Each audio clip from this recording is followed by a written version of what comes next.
So today we're jumping into something you might not think about every day, the Individual Taxpayer Identification Number, or ITIN. Now, you might be thinking, a tax number? Really? But stick with me, because this little number is at the center of a huge tug of war. It's a story about privacy versus enforcement, and we're gonna pull back the curtain and see exactly how this whole system is kind of in tension with itself. Okay, so here's the plan. First, we'll cover the basics. What even is an ITIN? Then we'll get into the big promise, this confidentiality shield that's supposed to protect everyone. After that, we'll look at where that shield starts to get a little shaky.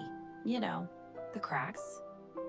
That'll lead us right into the main event, the clash between getting people to pay taxes and enforcing other laws. And finally, we'll talk about what all this means for the actual people using these numbers. All right, let's kick things off with the big question. What exactly is this unseen tax number, and why does it matter so much? So the ITIN system got its start back in 1996. It's basically a 9-digit number, and hey, fun fact, it always starts with a number 9. The whole point of it is to give people who aren't eligible for a social security number a way to, follow the law and pay their taxes here in the US. That's it. It's a tool for one thing and one thing only: tax administration. Now, if you're thinking this is just some small niche program, think again. In 2019 alone, just 1 year, people filing with an ITIN contributed a whopping $5.8 billion to the US economy. That is a huge number. So this isn't just about taking a box for tax compliance. We're talking about a major economic contribution. And you better believe that kind of money gives the government a very strong reason to keep this program going. The IRS is really clear about what an ITIN is and what it isn't. It is absolutely not authorization to work in the US. It doesn't make you eligible for Social Security, and it has zero to do with your immigration status. The whole idea is that it has this one very specific job, federal taxes. And that super narrow focus, that's actually the key to making the entire system work, at least in theory. So how do you get millions of people to participate in a system like this and bring in all that cash? Well, it all comes down to one thing: trust. And this isn't some vague idea. It's written down in black and white, right in the law. And here it is. This is the bedrock of the whole US tax system. Internal Revenue Code, Section 6103. Basically, it's a promise from the government that says your tax returns and all that personal info on them, it's confidential. And this applies to everyone, not just ITIN filers. I mean, think about it. If you couldn't trust that your information was safe, would you file your taxes? The whole thing would just fall apart. And look, this isn't some theoretical thing lawyers argue about. The IRS itself has been beating this drum for years. You can see it right here in this quote from back in 2004.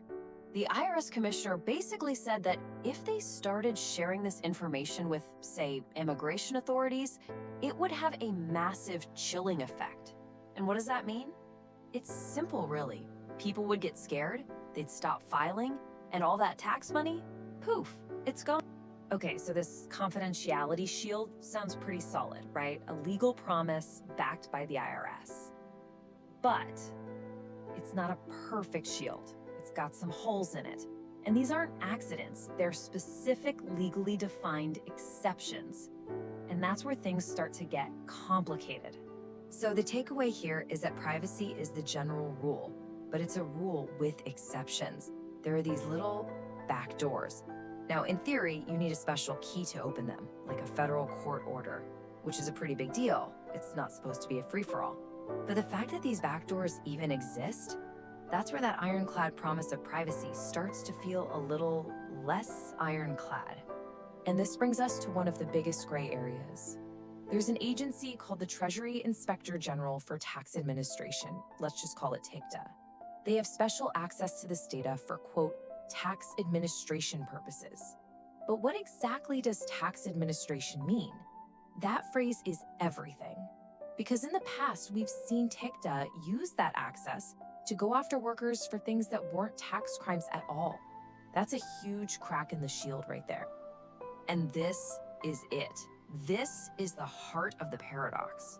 You've got two parts of the government pulling in completely opposite directions. On one side, you have the IRS, whose main job is to get people to pay their taxes willingly.